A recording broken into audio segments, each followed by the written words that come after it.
आज हम समझेंगे FCRA, that is foreign contribution regulation act.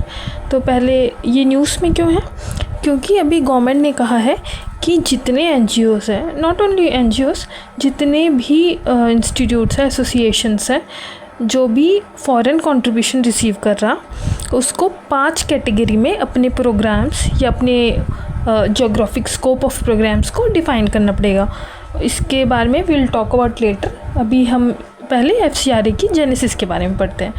तो ये एक्ट क्या है कि जो भी हम फॉरेन कंट्रीब्यूशन रिसीव कर रहे हैं, जो इनफ्लो ऑफ फंड्स है बाहर से दूसरे कंट्री से, उसको रेगुलेट करना। तो 1976 के पहले क्या था, हम रिसीव कर रहे थे, कोई रेगुलेशन नहीं था। अब सबसे बड़ी चीज़ क्या है, ये इससे मनी लॉन्ड्रिंग के केसेस, करप्शन के केसेस ईज़िली हम आइडेंटिफाई कर सकते हैं। तो 1976 में ये सब देखते हुए इमरजेंसी के दौरान it came into existence FCRA act. तब इलेक्टोरल पॉलिटिक्स, सोशल पॉलिटिकल, जो भी इकोनॉमिक डिस्क्लोजर है उसके लिए ही ये लाया गया था। उसके बाद लेकिन अभी कम्प्लीटली रेगुलेशन हम नहीं कर पा रहे थे। 1984 में इसका फर्स्ट अमेंडमेंट किया गया और अब कहा गया कि मिनिस्ट्री ऑफ होम अफेयर्स में आपको प्रायर रजिस्ट्रेशन करना पड़ेगा, उनकी प्रायर अप्रूवल ज़रूरी है before you receive any foreign contribution. फिर अब 2010 में और हम इसको अमेंडमेंट लेकर आते हैं, बट अब क्या करेंगे, जो भी पहले के एक्ट थे वो कम्प्लीटली रिप्लेस और रिपील किया गया और 2010 में न्यू वाली FCRA 2010 लेकर आया गया। अब यहाँ पे स्ट्रिक्टर नॉर्म्स आए गए हैं और इसमें क्या बोला गया कि 5 साल की वैलिडिटी रहेगी आपकी लाइसेंस की। उसके बाद आपको रिन्यू कराना पड़ेगा, जैसे हम नॉर्मल लाइसेंस की कराते हैं, एक वैलिडिटी होती है, उसी तरीके से कोई अगर NGO को FCRA की लाइसेंस मिली है तो वो उसकी वैलिडिटी 5 साल तक रहेगी, उसके बाद आपको रिन्यू कराना पड़ेगा। और 2010 के एक्ट में ये भी कहा गया कि जो पब्लिक सर्वेंट्स हैं या मीडिया के लोग हैं, वो किसी भी तरीके का फॉरेन कंट्रीब्यूशन रिसीव नहीं कर सकते। उसके बाद हम 2020 का फिर से अमेंडमेंट देखते हैं। इसमें क्या और थोड़े स्ट्रिक्टर रूल्स लाया गया।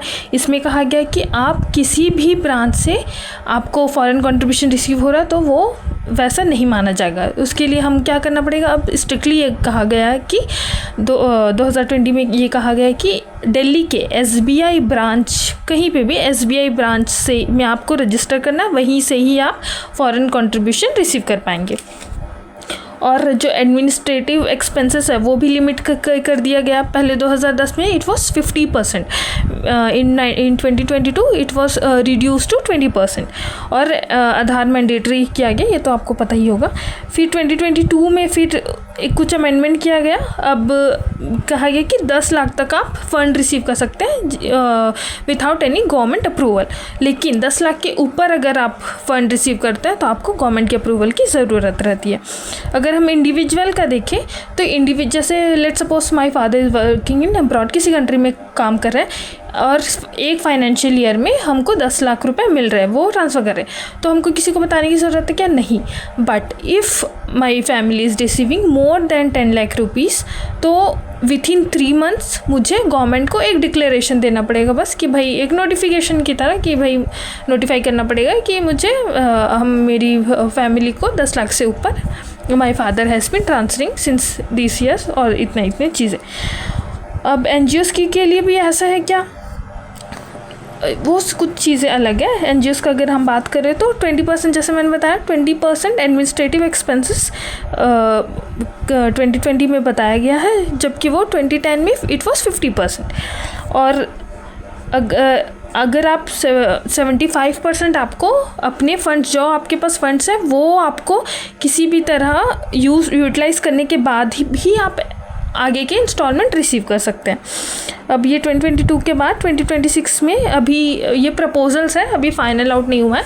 ये प्रपोजल्स है कि एक डेजिग्नेटेड अथॉरिटी हम डिफ़ाइन करेंगे किसी को भी, एक पर्सन को, और अगर वो बताएंगे कि आपको ये चीज़ें कंप्लाई करनी है और नहीं करने पर आपके एसेट्स सीज हो सकते हैं, ये एक चीज़ बताएगा। और जो अभी न्यूज़ में ये चीज़ है कि 5 टाइप्स ऑफ सेक्टर्स बताया गया जिसके अंडर में कोई भी एनजीओ है उनको अपनी एक्टिविटीज़ डिस्क्लोज करने पड़ेंगे। वो 5 क्या है, एजुकेशन है, इकोनॉमिक सेक्टर है, सोशल, रिलीजियस और कल्चरल। लेट्स सपोज मेरी एक एनजीओ है और मैंने एक स्कूल खोला हुआ है, तो अब मुझे 20 लाख का मुझे पता है कि अगले 2 महीने में मुझे फ़ंड चाहिए। तो क्या करना पड़ेगा कि वो स्कूल मुझे डिक्लेरेशन फाइल करनी पड़ेगी कि I have an school under this sector, मतलब एजुकेशन सेक्टर के under, and I am filing a declaration based on this कि भाई मेरा स्कूल है and I am gonna receive इतने फंड्स। ऐसा लेट सपोज कि किसी ने अगर म्यूज़ियम खोलना है तो they will declare the same, इस तरीके से। Okay, thank you everyone.